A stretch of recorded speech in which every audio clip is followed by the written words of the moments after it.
Long before anyone spoke of toxins or livers, people in Europe and Asia met Amanita mushrooms in the only way they could, by rumor, ritual, and hard experience. Their bright caps stood out from ordinary food, and that difference mattered. Some communities treated them as sacred, a dangerous gift that promised visions. Others treated them as a curse. Either way, no one held a reliable rule for who lived and who died. Early healers and herbalists grouped mushrooms with other potent natural substances, used carefully and feared quickly. A small dose might have been taken for its strange effects, or avoided entirely because a neighbor once fell violently ill. But the sickness made no simple sense. People blamed spoilage, bad air, or divine punishment. When death followed, it often arrived later after the first misery passed, and the delay hid the true cause. That uncertainty let Amanita grow in the imagination. Stories carried warnings without proof, and ceremonies borrowed the mushroom's power without understanding its cost. The same species could be celebrated in one place and banned in another. What stayed consistent was confusion. A meal could seem harmless, then turn fatal with no visible injury and no obvious wound. The link between eating certain amanitas and internal organ collapse remained invisible. In the early modern era, mushroom eating stopped being only tradition and started leaving paperwork behind. Town records, physicians' notes, and court files described sudden mushroom illnesses after meals that seemed ordinary. The shift mattered. Some people ate mushrooms and stayed fine. Others died. That contrast pushed observers to separate species, not just blame bad cooking or spoiled food. For the first time, the question became practical. Which mushroom exactly?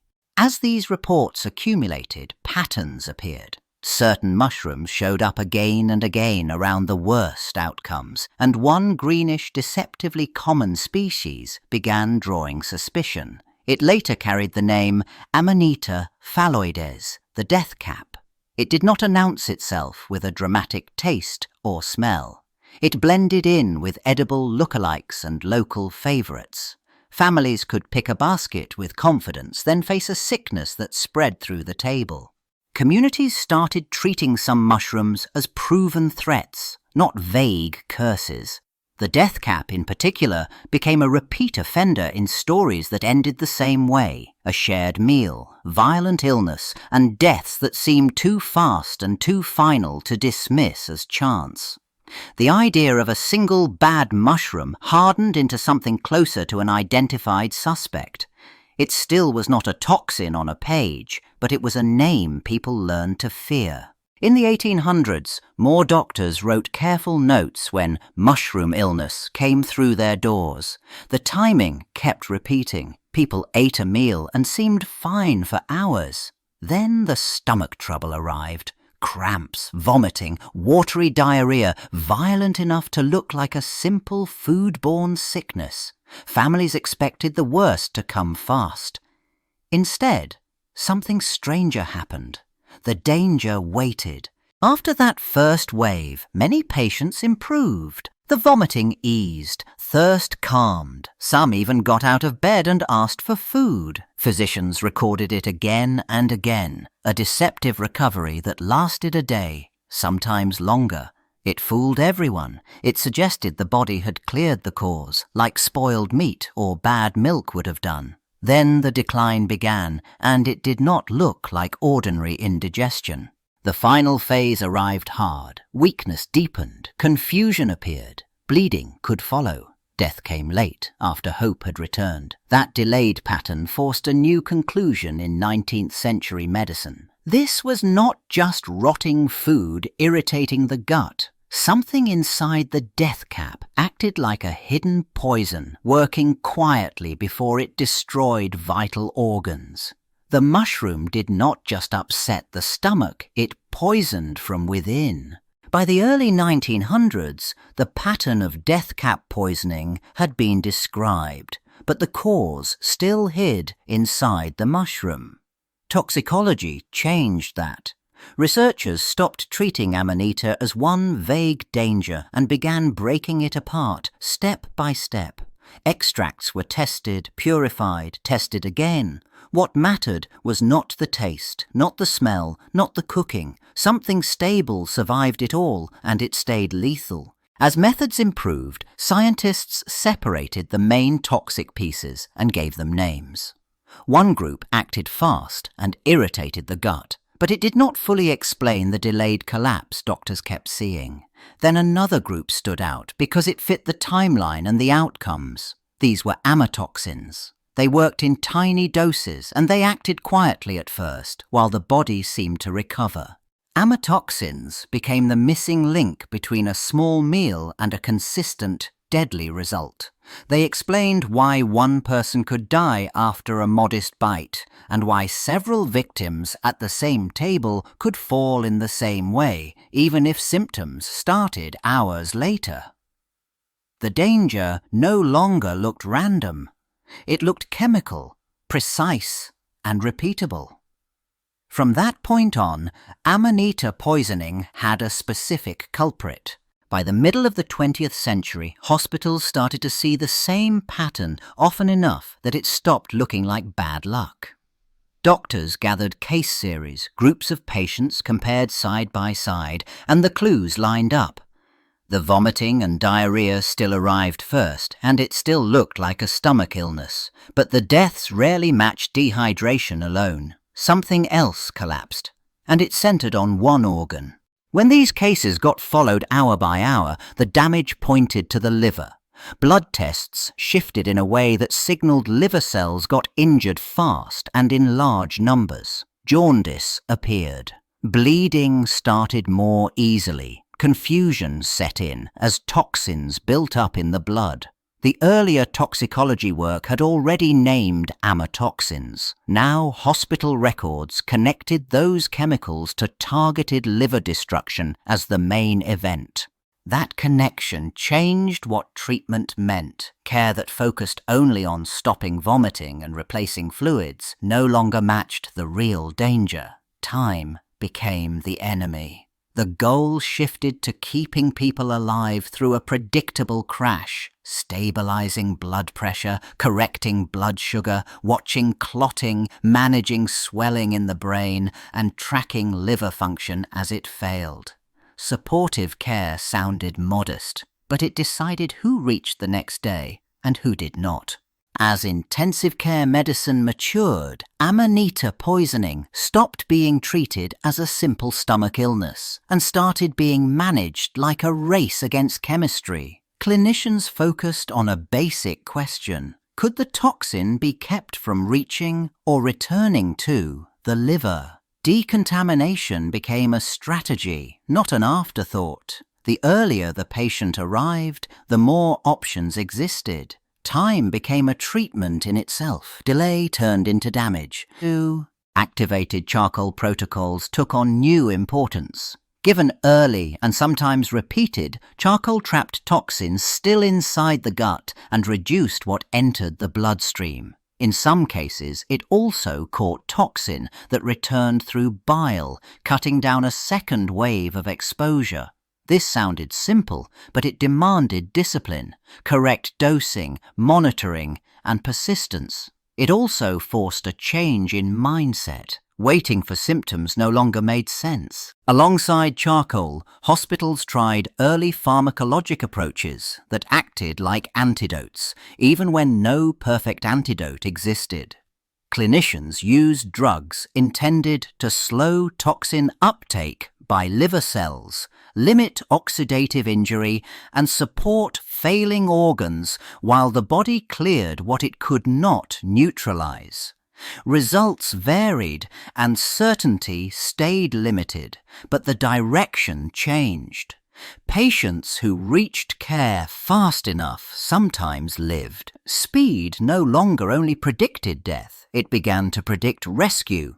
By the late 20th century, a brutal truth guided every severe Amanita case. Once the liver collapsed, medicine had little left to offer. Supportive care bought time, but time often ran out. Then transplantation changed the math. It did not neutralize the toxin or undo the damage. It replaced the organ that took the hit. For the first time, fulminant liver failure stopped meaning an inevitable ending.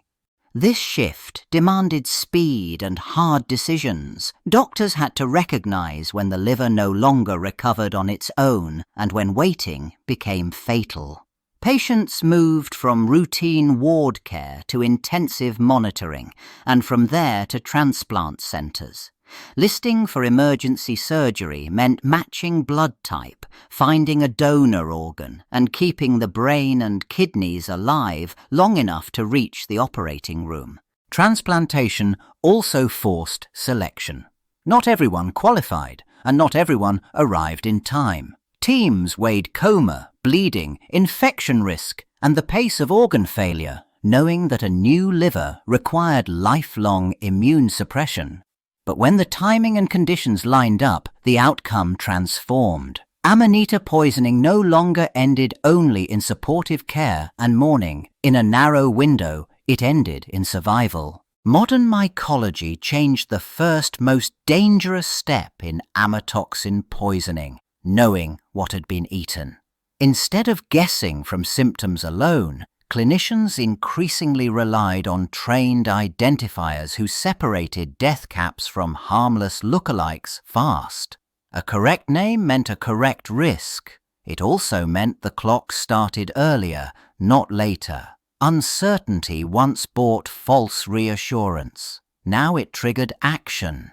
At the same time, poison center networks tightened the chain between home, ambulance, and hospital. A single call connected families and doctors to specialists who had tracked patterns across regions, seasons, and species. That guidance shaped decisions in real time, when to treat as amatoxin exposure, when to watch, when to transfer. It reduced delays caused by debate and denial. Minutes mattered, and they stopped being wasted. Lab testing then removed another layer of doubt. Hospitals increasingly used assays that supported the history, confirmed exposure, and followed organ injury before collapse became obvious. Results did not always arrive instantly, but they arrived soon enough to change the plan. Early certainty pushed early decontamination, earlier critical care, and earlier referral for transplant evaluation when needed. The time from ingestion to correct response shortened. Survival odds rose. In the 21st century, the danger did not stay where it had been historically known. Global travel and migration carried people, habits, and food traditions across borders. At the same time, foraging grew into a popular hobby, pushed by cookbooks, social media, and the promise of free, natural food.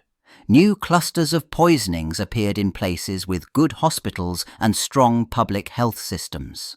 Again and again, the pattern followed the same mistake. Newcomers collected wild mushrooms that resembled edible species from home, then cooked them the same way they always had. Beginners did something similar, trusting a photo, a vague rule, or a confident friend. Death caps blended in with common lookalikes, and a basket that seemed harmless turned into a medical emergency hours later. What made these events especially hard was timing and belief. People often waited, expecting the illness to pass, or they assumed modern cities meant modern safety. By the time help arrived, the toxins already started their slow damage, and multiple family members sometimes needed care at once. The lesson landed bluntly. Awareness existed, but risk still spread wherever people gathered food without certainty. In today's reality, amatoxin poisoning still killed. They just did not have to as often. The difference came from speed and coordination. A sick person no longer waited for the body to declare defeat. Poison centers connected families, ambulance crews, and emergency doctors within minutes. Mycologists and labs helped confirm what had been eaten, and that confirmation changed decisions early. Time stopped feeling mysterious. It started feeling measurable. Hospitals treated these cases like a race against liver failure. Teams pushed decontamination when it still mattered, watched blood tests shift hour by hour, and corrected the dangerous spirals that followed: low sugar, bleeding risk, swelling in the brain. Critical care kept patients alive long enough for the toxins' damage to declare its true extent. The goal stayed simple and brutal: hold the body together while the liver either recovered or it did not. When recovery failed, transplant pathways offered a second ending. Referral calls went out early, transport plans formed, and surgeons prepared for an operation that once would have sounded like fantasy. Many still died because amatoxins remained unforgiving and delays still happened. But more survived because modern medicine turned a hidden poison into a recognized emergency with a playbook. In the ancient world, Amanita meant fear and guesswork. Here it meant identification, escalation, and rescue.